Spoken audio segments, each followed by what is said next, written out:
નમો અરિયંતાણમ નમો સિદ્ધાણમ નમો આયર્યાણમ નમો વજ્જાયાણમ નમો લોય સૌ વસાવણમ એસો પંચ નમોકારો સૌ પાવપણાસણો મંગલાનમ ચ સંવેશી બળમમ હવૈ મંગલમ મંગલમ ભગવાન વીરો મંગલમ ગૌતમ પ્રભુ મંગલમ સ્થૂલભદ્રાદ્યા જૈન ધર્મોસ્તુ મંગલમ. પ્રવચનનો વિષય છે અંતિમ આરાધનાનો અમૃત કુંભ, સંવેગ રંગશાલા ગ્રંથ. આજથી લગભગ 1000 વર્ષ પૂર્વે બનેલો, 4 મહાદ્વાર અને 10,000 ગાથાની અંદરમાં વિસ્તરેલો આ ગ્રંથ સંવેગના રંગથી આપણને રંગવાનો પ્રયત્ન કરે છે. એક મકાન બની ગયા પછી કલર કામ કરનારો રંગારો જેને કહેવાય, જેમ અલગ અલગ કલરથી મકાનને રંગે, એની દિવાલોને રંગી નાખે અને રંગ્યા પછી આખા મકાનનો કલર બદલાઈ જાય, આખા મકાનનું મેકઓવર થઈ જાય. તો આ ગ્રંથના કરનારા આચાર્ય શ્રી જીનચંદ્ર સુરેશ્વરજી મહારાજ એમને જોયું કે આ વર્તમાન સમયની અંદરમાં સંવેગનો રંગ દરેક વ્યક્તિને ખૂબ જરૂરી છે. સંસારનો રંગ જ્યારે વધતો હોય ત્યારે સંવેગનો રંગ ખૂબ જરૂરી છે. તમને જ્યારે પણ એમ લાગે કે મારી ઉપર સંસારનો રંગ વધતો ચાલ્યો છે, સંસારના રંગથી હું રંગાઈ ગયો છું, તો એવા સમયની અંદરમાં આ એક સંવેગના રંગની વાતોને જાણવી, વાંચવી, સમજવી, એને સ્વીકારવી, એને બરોબર ઘૂંટીને ઘટ્ટ કરવી એ આપણા માટે ખૂબ જરૂરી છે. તો આ સંવેગ રંગશાલા નામનો ગ્રંથ, આનું નામ જ બહુ પરફેક્ટ બનાવ્યું છે. જીવનની અંદરમાં બધો જ રંગ આવ્યો, મગર જો સંવેગનો રંગ નથી આવ્યો ને તો આપણે સંવેગ અને નિર્વેદ એની વાતોને આજે આપણે જાણવી છે. અલગ અલગ શાસ્ત્રોની અંદરમાં અલગ અલગ ડેફિનેશન બતાવી છે. એ બધાને ભેગી કરી અને હું તમને આજે એક સાથે બતાવું છું. કોઈક અલગ ગ્રંથમાંથી મળી, કોઈ અલગ પુસ્તકમાંથી મળી, વળી પાછી કોઈક બીજી 2-4 પુસ્તકોમાંથી મળી, અને આ બધી જ ડેફિનેશન એટલી અદ્ભુત છે કે આ સંવેગ રંગશાલા ગ્રંથ એટલે શું? કોઈ તમને પૂછે કે આ સંવેગ રંગશાલા એટલે શું, સંવેગ એટલે શું? રંગશાલા એટલે ખબર પડી ગઈ કે નૃત્યશાળા, જ્યાં સંવેગનો નૃત્ય ચાલે, જ્યાં સંવેગનો રંગ ચાલે, જ્યાં સંવેગનો ડાન્સ ચાલે, આને કહેવાય છે સંવેગ રંગશાલા. તો સંવેગ એટલે શું? પહેલાં આપણે આજે સંવેગને જાણી લેવો છે કે જે ગ્રંથ ઉપર આપણે મહિનાઓ સ્વાધ્યાય કરવાના છીએ, જે સંવેગના રંગને આપણે ઘૂંટીને ઘટ્ટ બનાવવો છે.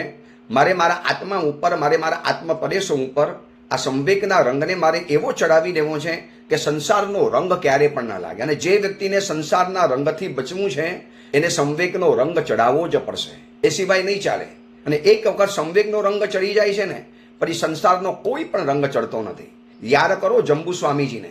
એક વખત સુધર્મ સ્વામીજીની દેશના સાંભળી, એક વખત આ વ્યક્તિ ઉપર સંસારનો રંગ એવો ચડેલો હતો.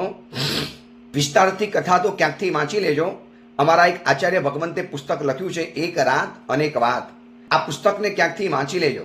એક વખત આ આત્મા ઉપર સંસારનો રંગ જબરજસ્ત ચડેલો, એવો રંગ ચડેલો. સંવેગ સંસારનો રંગ ચલે એટલે આસક્તિ આવે, અપેક્ષા આવે, આગ્રહ આવે, અહંકાર આવે, એની પ્રત્યેનું આકર્ષણ આવે, એના માટેનો આગ્રહ આવી જાય, એના માટેની મારામારી આવી જાય, એના માટેની ખેંચતાણ આવી જાય, એના માટે કશું જ કરવા માટે તૈયાર થઈ જાય. આ સંસારનો રંગ ચડે છે ત્યારે. અને આ જંબુ સ્વામીજીનો એક આત્મા હતો, એક ભવની અંતરમાં એક નાગીલા નામની સ્ત્રીનો રંગ એવો ચડ્યો. કોઈ સ્ત્રી પાછળ ગાણું છે, કોઈ પૈસા પાછળ પાગલ છે, કોઈ વસ્તુઓનો શોખીન છે, કોઈ વસ્તુઓની પાછળ પાગલ છે, કોઈ બ્રાન્ડેડ વસ્તુઓની પાછળ પાગલ છે, કોઈને ગાડીઓના શોખ છે, કોઈને મકાનોના શોખ છે, કોઈને ઘૂમવા ફરવાના શોખ છે, અને કોઈને ઘડિયાળ જમા કરવાના શોખ છે, કોકને મોબાઈલ, નવા મોબાઈલ વાપરવાના શોખ છે. આ જેટલા પણ શોખ છે ને આ બધા સંસારના રંગ કહેવાય છે. અને આ સંસારના રંગને જો હટાવવો છે, એને મિટાવવો છે, એને દૂર કરવો છે તો સંવેગનો રંગ ચડાવવો જ પડશે, એ સિવાય નહીં ચાલી શકે. એટલા માટે આપણે આ ગ્રંથ પસંદ કર્યો છે, સંવેગ રંગશાલા. દરેક વ્યક્તિ ઘરની અંદરમાં, કદાચ અમારા સાધુ જીવનમાં પણ અમને સંસારનો રંગ ચડી જાય. આમ સંસાર છોડીને આવ્યા. અને એક વાત સમજી રાખજો, સંસારમાંથી નીકળવું સહેલું છે, પણ સંસારને પોતાનામાંથી કાઢવો બહુ કઠિન છે. હું સંસારમાંથી નીકળી ગયો, પણ મારી અંદરમાંથી સંસાર નીકળ્યો છે કે નથી નીકળ્યો? વ્યક્તિ પાણીની અંદરમાં જ્યારે ડૂબે છે ને ત્યારે એને બચાવવા માટે સૌથી પહેલું કામ કરવું પડે છે, એને પાણીમાંથી બહાર કાઢવો પડે. એટલા માત્રથી વ્યક્તિ જીવતો નથી. તાત્કાલિક બીજું કામ કરવું પડે, એનામાંથી પાણી બહાર કાઢવું પડે. એને પહેલા પાણીમાંથી બહાર કાઢો અને પછી એનામાંથી પાણી કાઢો. આ એક નિયમ છે પાણીમાં ડૂબેલા વ્યક્તિને જીવાડવાનો.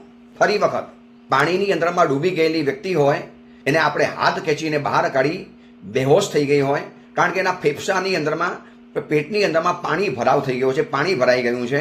તો હવે શું કરવાનું? પહેલાં એને પાણીમાંથી બહાર કાઢો. પહેલાં તો એક જ કામ કરવાનું, પાણીમાંથી બહાર કાઢો અને પાણીમાંથી બહાર કાઢી પીઠ ઠપઠપાવવાની, પેટને દબાવવાનું, છાતી દબાવવાની, એને ઊંધામાંથી રડકાવવાનો.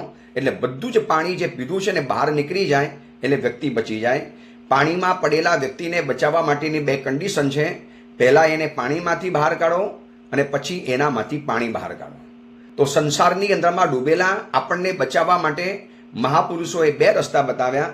પહેલા નંબરમાં આપણને સંસારમાંથી બહાર કાઢશે. અમે સંસારમાંથી બહાર નીકળી ગયા, પરિવાર છોડ્યો, ઘર છોડ્યું, દીકરાઓ છોડ્યા, પત્ની છોડી, પૈસા છોડ્યા, સ્વજનો છોડ્યા, ફેસિલિટીઝ છોડી, વાહનો છોડ્યા, આ બધું જ છોડી દીધું, સંસાર છોડ્યો. સંસારમાંથી નીકળ્યો છું, પણ મારે પણ સંસારને મારામાંથી કાઢવો પડશે.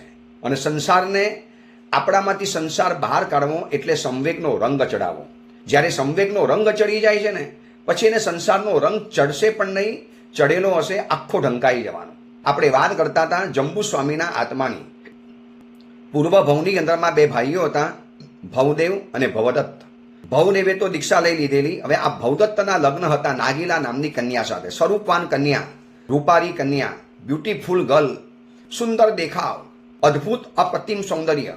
એની પાછળ આ પાગલ બની ગયો હતો. આ પાગલ બનવું એટલે કોઈ પણ સંસારિક પદાર્થો પાછળ પાગલ બનવું એટલે સંસારનો રંગ ચડેલો છે. આજે ઘરમાં છોકરાઓ જીદ કરતા હોય, મને મોબાઈલ અપાવડાવો, મને બાઇક અપાવડાવો, મારે આ ગાડી જોઈએ એટલે જોઈએ જ, મારે આ કપડાં જોઈએ એટલે જોઈએ. ઘરનું બજેટ ખતમ કરી નાખે. મમ્મી પપ્પા કે બેટા આપણું આટલું બજેટ નથી, આપણી આ તાકાત નથી, આપણી આ તાકાતની બહારની વાત છે. નહીં, મારે જોઈએ એટલે જોઈએ, મારે આ ચીજ જોઈએ. બસ એની પર સંસારનો રંગ ચડી ગયો છે. હવે એ માણસ પાગલ બની ગયો છે. કોઈ છોકરી પાછળ પાગલ બને, કોઈ છોકરી છોકરા પાછળ પાગલ બને, લગ્ન કર્યા પછી પણ પરાઈ સ્ત્રીની પાછળ પાગલ બને, કોઈ પૈસાની પાછળ પાગલ બને. આ બધું જ છે સંસારની રંગશાલા. આ સંસારની રંગશાલામાં આપણે બહુ નાચ્યા. ભવ મંડપ મારે નાટક નાચ્યો, હવે પ્રભુ પાર હું તાર. સિદ્ધા રથનારે નંદન વિનવું. વિનય વિજયજી મહારાજાએ પરમાત્મા મહાવીરના સ્તવનની અંદરમાં એક રડી રડીને પ્રાર્થના કરી છે કે પરમાત્મા ભવ મંડપ મારે નાટક નાચ્યો. પ્રભુ સંસારની રંગશાલામાં બહુ નાચ્યો, જાત જાતના નાટ કર્યા.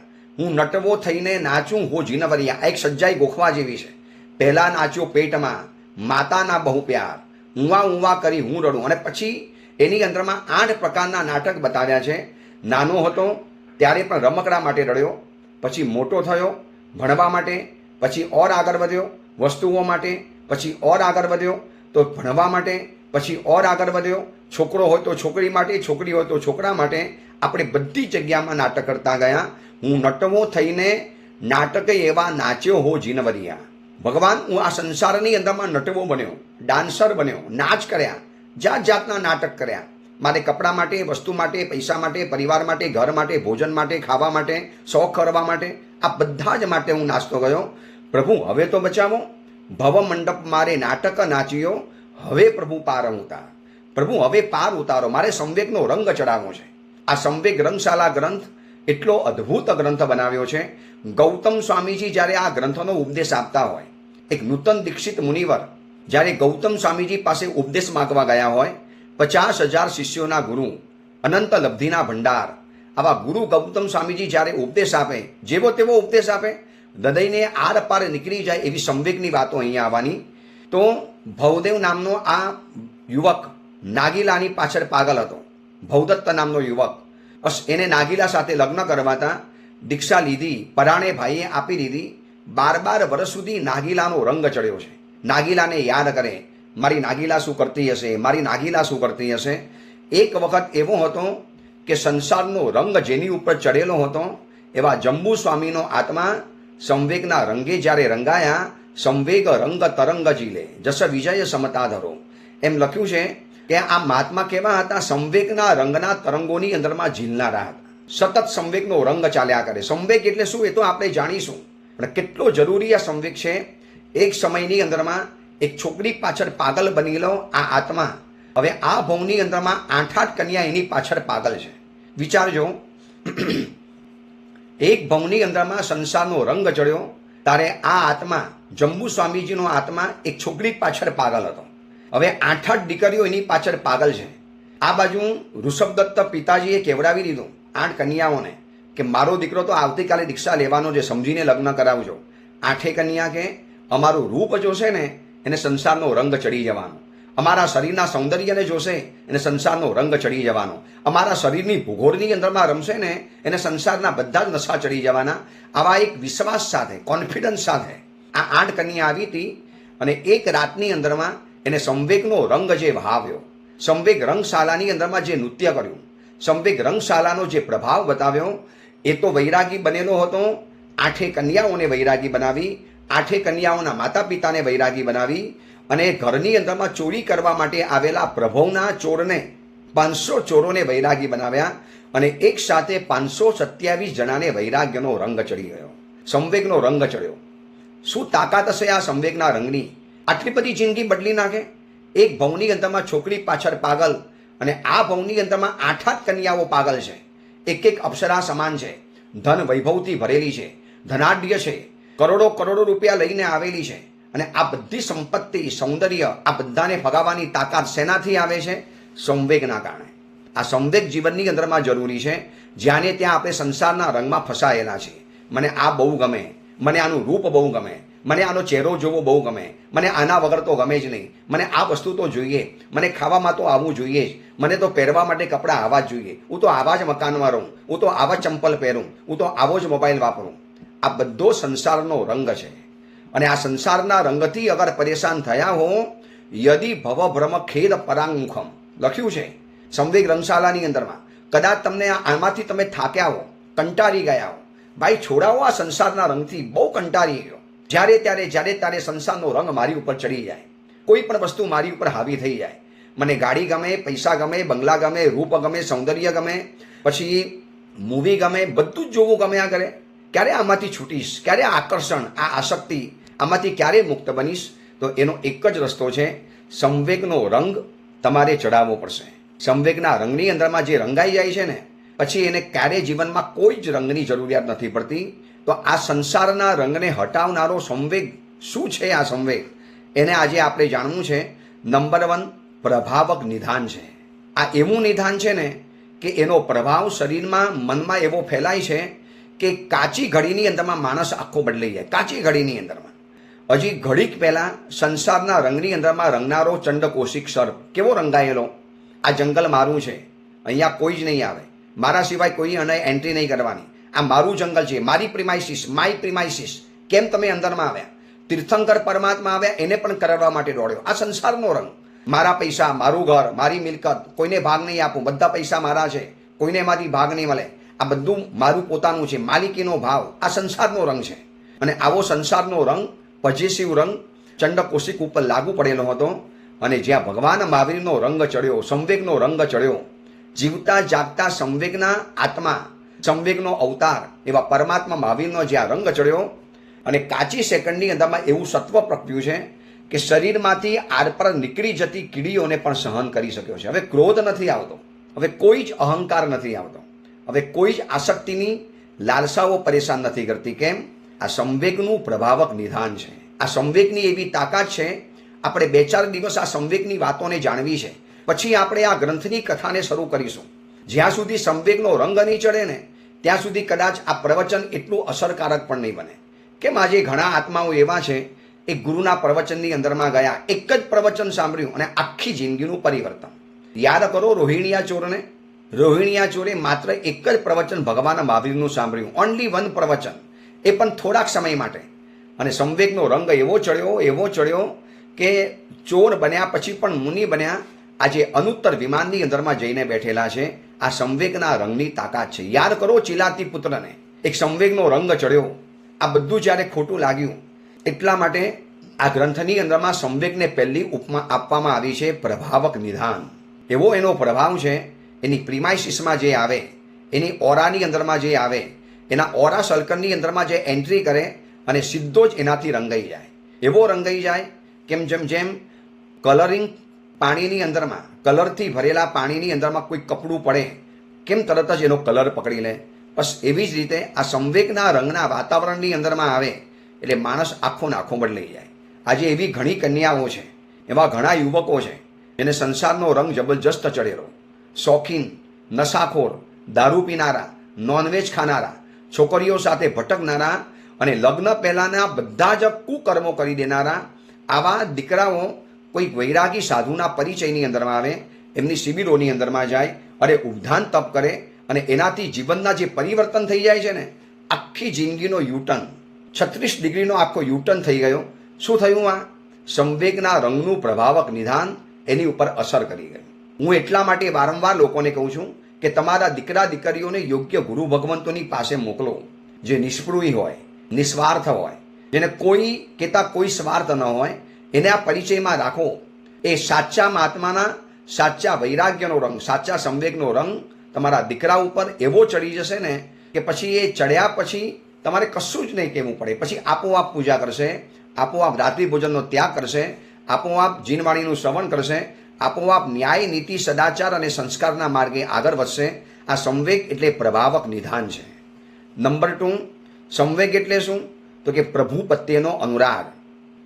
આપણે 12 વસ્તુ જોવી છે. સંવેગ એટલે શું? 12 બાબતો બતાવી છે. 12 વસ્તુ છે. સંવેગ એટલે શું? એની 12 ડેફિનેશન છે. એક ડેફિનેશન અદ્ભુત છે. આ સંવેગ રંગશાલા ગ્રંથોનો જ્યારે સ્વાધ્યાય શરૂ કર્યો છે, આજે એનું બીજું પ્રવચન, એ સંવેગ રંગશાલાની જ્યારે વાતો જાણવી છે તો એનો રંગ જો ચડાવવો હશે ને તો સંવેગનો પહેલા પરિચય લેવો પડશે. આ સંવેગ રંગશાલા ગ્રંથ કેમ મહાત્માએ સંવેગ રંગશાલા બતાવી? બીજા પણ ગ્રંથ બનાવી શકતા હતા. કેમ ગૌતમ સ્વામીજીએ આ મહાત્માને સંવેગનો રંગ કેમ બતાવ્યો? નવા દીક્ષિત મુનિવરને. એની કથા તો આગળ શરૂ કરીશ. બીજા નંબરમાં બતાવ્યું છે પ્રભુ પ્રત્યેનો અનુરાગ. અનુરાગની તાકાત એવી છે કે જે સ્થળ, સમય, સંયોગની પરવા કર્યા વગર આગળ નીકળી જાય. એક વખત પ્રભુ પ્રત્યે અનુરાગ પેદા થઈ જાય ને, એ સંવેગનું કામ છે. આ સુધીની અંદરમાં અન્ય ચીજો પ્રત્યેનો અનુરાગ હતો. અનુરાગ એટલે અતિરાગ, અતિરાગ. અતિ એટલે એવો પાગલ હોય કોઈ પણ ચીજ માટે. પણ જ્યારે એ રાગ, અનુરાગ પ્રભુ પ્રત્યે થઈ જાય, પ્રભુ પ્રત્યે એટલે પ્રભુએ કહેલી વસ્તુઓ બાબત માટે, પ્રભુએ કહેલી બાબતો માટે, પ્રભુએ પકાશેલા પંથ માટે, રસ્તા માટે, માર્ગ માટે જ્યારે એનો અનુરાગ પેદા થઈ જાય છે ને, પછી એની આખી જિંદગી બદલાઈ જતી હોય છે. તો બીજા નંબરની ડેફિનેશન છે પ્રભુ પ્રત્યેનો અનુરાગ. પ્રભુ એટલા બધા ગમે, પ્રભુએ કહેલી વાતો એટલી બધી ગમે, પ્રભુએ બતાવેલો મોક્ષ માર્ગ એટલો બધો ગમે, પ્રભુએ કહેલી બાબતો ઉપર એટલો બધો રાગ બેસી જાય. મારા પ્રભુએ કીધું છે એટલે સાચું જ હોય, આમ જ હોય. તમેવમ સચ્ચમ નિશંકમ જમ જીણેહિમ પવેયમ. મારા ભગવાને કીધું એટલે સાચું જ હોય. તો આ બીજા નંબરમાં છે પ્રભુ પ્રત્યેનો અનુરાગ. ત્રીજા નંબરની ડેફિનેશન છે મોક્ષનો અનુરાગ. હવે એ વ્યક્તિને મોક્ષમાં જવાની તીવ્ર તલપ લાગે. ક્યારે આ સંસારમાંથી મુક્ત બનવું, સર્વ કર્મોના બંધનોમાંથી મુક્ત બનવું. આ જાઈ જરા મરણ શોક પણાસણસ્સ. આ જાતિ, જન્મ, મરણ, રોગ, શોક, એનાથી આ ખતબતો સંસાર ન જાણે અમૃતમયમ વિષમયમ. આ સંસાર અમૃતમય છે કે વિષમય છે ખબર નથી પડતી.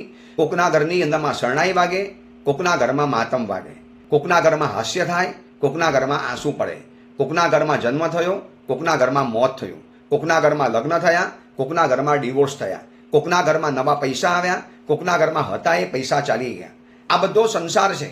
અને આ સંસારમાંથી છૂટવાનો જે તીવ્ર તલસાટ, એને કહેવાય છે મોક્ષ પ્રત્યેનો અનુરાગ. એને મોક્ષ, આ મુક્તિ ગમન, મોક્ષ એટલો બધો ગમે, એટલો બધો ગમે. બધી જ આરાધના માત્ર ને માત્ર મોક્ષ માટે કરે. પ્રભુ પૂજા કરું છું, મારે સંસાર સમાપ્ત કરવો છે. પ્રભુ હું તમારી આરાધના કરું છું, મારે સંસાર સમાપ્ત કરવો. પ્રભુ હું આમિલ કરીશ. આ ચોમાસાની અંદરમાં જોજો, અલગ અલગ ઠેકાણે અલગ અલગ તપસ્યાઓ થવાની. હું આ ચોમાસાની અંદરમાં 6666 આમિલ કરાવવાનો છું.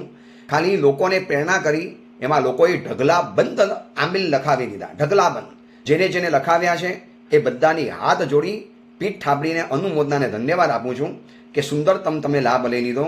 તો આવા આમિલો થવાના, તપસ્યાઓ થવાની, માર્ગક્ષમણ થવાના, સિદ્ધિ તપ થવાના, શનિ તપ થવાના, ઘોરાથી ઘોર તપ થવાના. આ બધું જ કરીને સંકલ્પ અને ઉદ્દેશ, ટાર્ગેટ એક જ હોય કે મારો સંસાર ખપે અને મોક્ષ જલ્દી મળે, મારે મોક્ષે જવું છે. બસ હવે એક જ ચાનક ચડી છે, નથી રહેવું આ સંસારની અંદરમાં.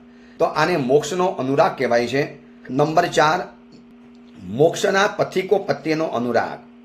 આગળ આવ્યું મોક્ષ પ્રત્યેનો અનુરાગ આવ્યો. અહીંયા આવે છે મોક્ષના જે પથિકો છે, જેને મોક્ષ ગમે છે ને, તો મોક્ષના રસ્તા તરફ જે ચાલનારા પથિકો છે, એવા આરાધકો છે, એવા સાધકો છે, એ પણ એને ખૂબ ગમે. આ સંવેગનું લક્ષણ બતાવ્યું છે. આ સંવેગ કહેવાય છે કે જે મોક્ષની અંદરમાં જનારા જે પથિકો છે, જે હવે સંયમ લીધું છે, જે ઉદ્ધાન કરે છે, જે તપસ્યા કરે છે, જે આરાધના કરે છે, પોતે નથી કરી શકતો, પણ કોઈ કરે છે ને એની દિલ લગાવીને અનુમોદના કરે છે. ભાઈ ધન્યવાદ છે, આપ નાની ઉંમરમાં સંયમ જીવન લીધું, નાની ઉંમરમાં ધર્મની આરાધના કરી લીધી. કોઈ નાનકડા બાળકને સામાયિક કરતો જોવે, કોઈ નાનકડી બાલિકાને પૌષધ કરતી જોવે, કોઈ નાનકડા કોઈ યુવકને પરમાત્માની ભક્તિની અંદરમાં ઝૂમતો જોવે, કોઈ યુવાન પુત્ર વધુને આંબિલ કરતા જોવે, માસક સમણ કરતા જોવે, અને હૃદયની અંદરમાં પારાવાર પ્રેમ ઉભરાય. મોક્ષના પથિકો પ્રત્યેનો અનુરાગ. મોક્ષના પંથે ચાલનારા જે પથિકો છે, જેટલા પણ ધર્મ આરાધના કરનારા સાવક સાવિકાઓ છે ને, આ બધા મોક્ષ પંથના પથિક કહેવાય, એના મુસાફરો કહેવાય. મોક્ષ માર્ગના મુસાફર કે મોક્ષ માર્ગના પથિક, આ બધું એક જ કહેવાય છે. એના પ્રત્યેનો એને એટલો બધો અનુરાગ હોય, એના માટે બધું જ કરવા તૈયાર થઈ જાય. બોલો કે સાહેબ આટલું મારું કામ કરી આપશો? ભાઈ કરીશ, તમે તમારી તપસ્યા કરો, તમારી જવાબદારી મારી. આજે મેં એવી પણ સાવિકા બહેનો જોઈ છે કે વર્ષી તપ પોતે નથી કરી શકતા, બાજુની અંદરમાં પડોશની અંદરમાં કોકને વર્ષી તપ કરવો છે, પણ બેન અચકાય છે કે નાનકડા બાળકોને કોણ સંભાળવું, પછી મારે મારું બેસનું જાતે કરવાનું, તો ઘરમાં એકલી છું, પછી મારે જાતે કામ કરવાનું. આની મૂંઝવણને જાણ્યા પછી બાજુવાળી સાવિકા બેન કહી દે, બેન તમે વર્ષી તપ કરો. પણ બેન કેવી રીતે કરું? જુઓ ને ઘરની કન્ડિશન. બેન ચિંતા નહીં કરો, હું તારી મોટી બેન છું ને, બધું સંભાળી લઈશ, તું તારે તપસ્યા કર, તને 13 મહિના સુધી બધી જ હેલ્પ કરવાની જવાબદારી મારી. બેન હું તો નથી કરી શકતી, તું તો કરે છે ને, તું જા કર, ખુશીથી કર, બધું તને હેલ્પ કરીશ, તને સાંજનું બેસનું કરાવીશ, તારા બાળકોને સાચવી લઈશ, તારા ઘરની બધી વ્યવસ્થા સાચવી લઈશ, તારે કદાચ તીર્થયાત્રા કરવા જવું હોય, તારા ઘરના સદસ્યોને જમાડવાની જવાબદારી મારી. બેન આટલો તો લાભ મને મળે ને. આને કહેવાય છે મોક્ષના પથિકો પ્રત્યેનો અનુરાગ. આપણને આવો અનુરાગ થયો? અને જો થયો હોય ને તો આંખ મીચીને માની લેવાનું કે સંવેગનો રંગ ચડ્યો છે, થોડો ઘણો તો આપણી ઉપર ચડી લીધો છે. કોઈ સાધર્મિકને હેલ્પ કરવી. હવે નવસારીમાં આમિલ થવાના છે, અને મેં ઓડિયો પ્રવચનમાં જે વાત કરી એમાં ગામના સાવક સાવિકાઓએ જે ઢગલા બંધ લાભ લઈ લીધા. કોઈએ 100 આમિલ, કોઈએ 50 આમિલ, કોઈએ 25 આમિલ, કોઈએ 21 આમિલ, કોઈએ 15 આમિલ. હવે એ બધાએ કેમ લાભ લીધો? અનુરાગ છે. મોક્ષના પંથના પથિકો સાહેબ તમે આમિલ કરો છો ને, એટલો લાભ તો અમને મળવો જોઈએ ને. બસ આજે મોક્ષના પથિકો પ્રત્યેનો જે અનુરાગ, એ પણ સંવેગ કહેવાય છે. નંબર 5, 5મા નંબરમાં આવે છે શાસન પ્રત્યેનો અનુરાગ. એને પણ કહેવાય છે સંવેગ કહેવાય છે. ધર્મ અને શાસન આ બે ચીજ સમજવી પડશે. દાનશીલ તપ ભાવ આ ધર્મ છે, અને આવા ધર્મની જેમાં સ્થાપના થઈ છે એનું નામ છે શાસન. શાસનની અંદરમાં ન તિથિ આવે, ન ગચ્છ આવે, ના પક્ષ આવે, ના સમુદાય આવે, ન મારું તારું આવે, ન ખતર ગચ્છ અચલ ગચ્છ પાયચલ ગચ્છ આવે, ન સ્થાનકવાસી તેરાપંથી કે બારાપંથી આવે. મારા પ્રભુનું શાસન. બસ જ્યાં ધર્મ શાસનની વાત ચાલતી હોય ને ત્યાં મને બહુ ગમે. હું બધાને સહાય કરીશ. ત્યાં તિથિ બીથી જોવામાં નહીં જાઉં. એક તિથિ છે કે 2 તિથિ છે, કયા મહાત્મા છે, કોના પ્રવચનમાં જવાનું, જ્યાં અનુકૂળતા પડી અને મોક્ષ માર્ગની વાતો જ્યાં ચાલતી હોય બસ ત્યાં મારે પ્રવચનમાં જવાનું. આને કહેવાય છે શાસન પ્રત્યેનો અનુરાગ. કોઈ વ્યક્તિ પ્રત્યેનો અનુરાગ નથી. મને શાસન બહુ ગમે છે બસ. એટલે મારું ભગવાનનું પ્રભુનું શાસન જ્યાં હશે, જ્યાં જય જયકાર કરતો હશે, ત્યાં બધે જ મારે જવાનું અને બધી જગ્યામાં જઈને મારે ઊભા રહેવાનું. આને કહેવાય છે શાસન પ્રત્યેનો અનુરાગ.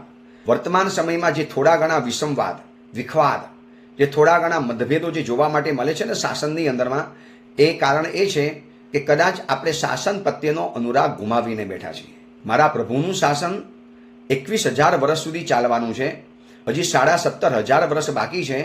તો આવી રીતે ચાલશે મારું પ્રભુનું શાસન? બાળકોને ધર્મ નથી ગમતો, યુવાનોને ધર્મના ક્ષેત્રમાં આવવું નથી ગમતું, યુવતીઓને ધર્મની સૂગ ચડે છે. યાર અમારા ઝઘડાના કારણે, અમારી આ ગાલી ગલોચના કારણે, અમારી આ નનામી પત્રિકાબાજીઓના કારણે, અમારી આ ગંદી ગોસિપોના કારણે, અમારા કારણે ચતુર્વિશી સંઘની નિંદાના વોટ્સએપ મેસેજ ફરીએ છીએ. એના માટે શું કામ કોઈને સાધુ પ્રત્યેનો અસદભાવ પેદા કરાવવાનો? શું કામ મારે કરાવવાનો? એનું એ જાણે, એના ગુરુ જાણશે, એના વડીલો જાણશે, એની વાતોને મારે કેમ ફેલાવવાની? શું કામ મારે કોકના ભક્તોના કાનમાં એના ગુરુ માટેના ઝેર કાનમાં નાખવાના? શું કામ એની કાન ભંભેરણી કરવાની? શું કામ એને દૂર કરવાના? શું કામ એની વચ્ચે દિવાલ ઊભી કરી દેવાની? આ બધું કરતા અટકે છે સંવેગના રંગવાર. વિચારજો, સંવેગનો રંગ કેટલો બધો જરૂરી છે. ક્યાં ક્યાં કામ લાગે છે આ સંવેગનો રંગ?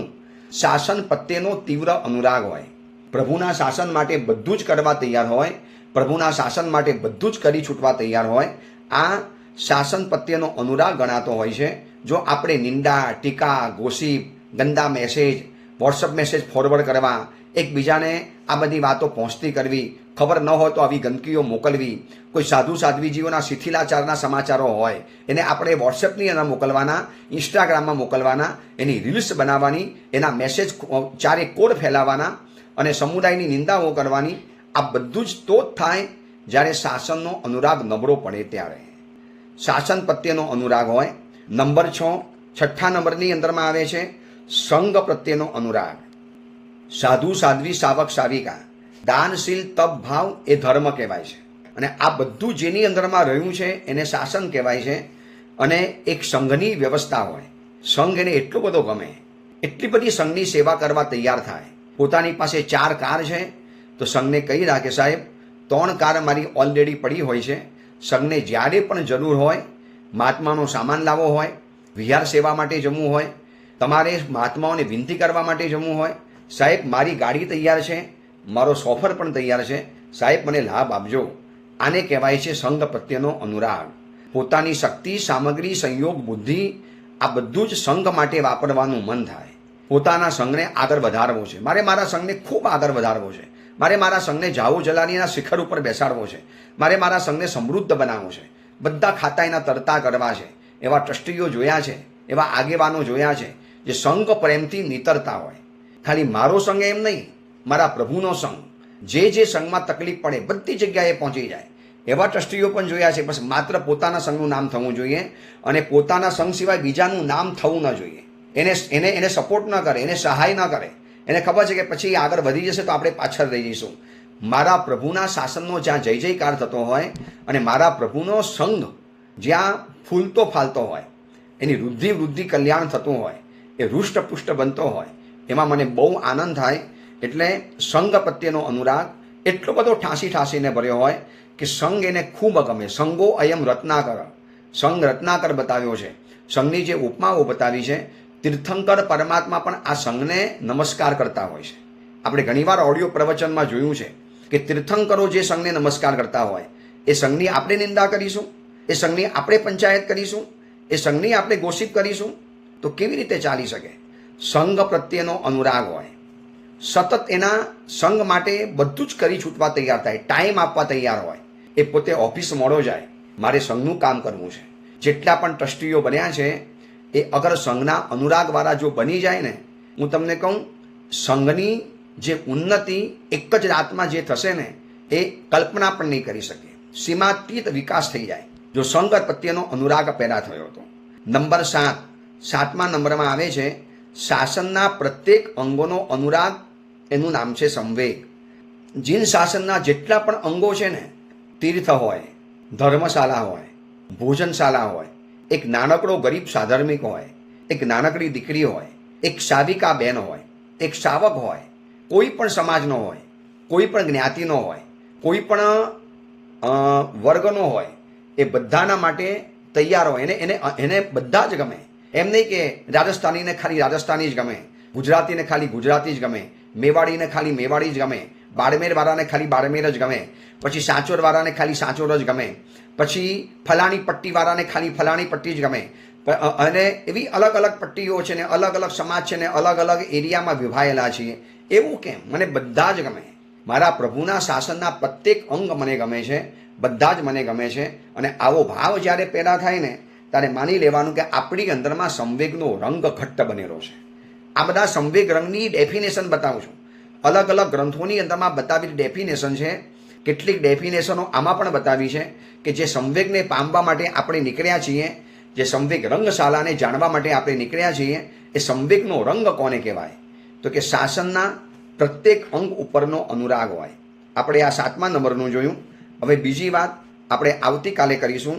ધીરે ધીરે આ સંવેગ રંગશાલાના પ્રવચનમાં આગળ વધતા જઈશું. ધીરે ધીરે એનો એવો રંગ ચડશે, જ્યાં સુધી રંગ નહીં ચડે ત્યાં સુધી આ પ્રવચન આપણે સાંભળતા રહીશું.